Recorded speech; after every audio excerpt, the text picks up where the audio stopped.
នេះអ្នកតាគ្នាចេះឡាយខ្ចីខ្ញុំដើម្បីយកទៅជួយថតកាន់កាមេរ៉ាមែនតែឥឡូវនេះបងប៉មិនដល់ជាភាសាបណ្ដាលើជំរឿសាកបដូរពីខ្ញុំទៅឲ្យបងប៉ទៅអ្នកថតកាមេរ៉ាម្ដងចេះឡាយនេះ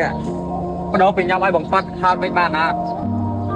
បានតើសិមរៀបការមុនអាចថតបានតែលើកនេះអាចថតបានថតវីដេអូខាងគាត់ថតហើយខាងទៅវាចេញអីផ្សេងទៀតយកស្បែកទៅចាំតែតាគ្នាចេញឲ្យផ្សេងចង់ថតអើមើលនេះគាត់មិនដល់គាត់ទៅវិញមិនមកចេញខ្ញុំដោះពុកមាត់វិញទៅមួយគាត់ទៅខ្ញុំទៅមើលម៉ាក់នេះដល់ថាមកពីនេះទៅណាមកដែរតើគាត់ទៅក្រៅឥឡូវចេះជំនាញទៅមួយកន្លែងចឹងតើទៅញ៉ាំដើរ shopping ពេញហ្មងឯនៅទៅគ្នាឆាំឥឡូវចេះយកអីទៅគ្នាសិតដកគ្នាថាឆ្លាស់គ្នាទៅអូខេទៅឡាយប្រយ័ត្នទៅថតមេឃលឹកនេះឡាយទៅថតទៅនឹងយូរផ្ទះមកឥឡូវត្រង់ផ្ទះតាមផ្លូវទៀត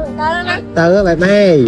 ទៅលេអូខេអ្នកតាគ្នាមិនបិទវីដេអូសុំណែនាំនេះជាមួយសាប៊ូដកខ្លួនទឹកអប់របស់ម៉ែបេឡាស្រាប់មកបងណាដល់គាត់ចង់បានខ្លួនដែលក្អូបស្បែកលលងភ្លឺថ្លាស្បែកមានសណើមអ្នកតាគ្នានេះខ្ញុំរីកមិនខ្លះមែនតែមកប្រើប្រាស់ជាមួយសាប៊ូដកខ្លួនទឹកអប់របស់ម៉ែបេឡាអ្នកតាគ្នាស្រេចសាប៊ូដកខ្លួនទឹកអប់របស់ម៉ែបេឡាអ្នកតាគ្នាគឺមាន4ពណ៌4ក្លិនអ្នកតាគ្នាដោះមួយណាក៏ល្អដូចតែគ្នាចឹងអ្នកតាគ្នាចឹងបងប្អូនណាដល់គាត់ជួបបញ្ហាមុនក្នុងមុនទ្រុងអ្នកតាគ្នានេះអាចមកប្រើប្រាស់ជាមួយសាប៊ូដកខ្លួនទឹកអប់របស់ម៉ែបេឡាបានអ្នកតាគ្នានេះខ្ញុំរីកមិនខ្លះមែនតែឲ្យខ្ញុំជាអ្នកប្រើប្រាស់ផ្ទាល់ចឹងអ្នកតាគ្នាមើលស្បែករបស់ខ្ញុំគឺអ្នកតាគ្នាមានសណើមមកលោពេលយើងដោះនៅលើស្បែកខ្លួនរបស់យើងគឺ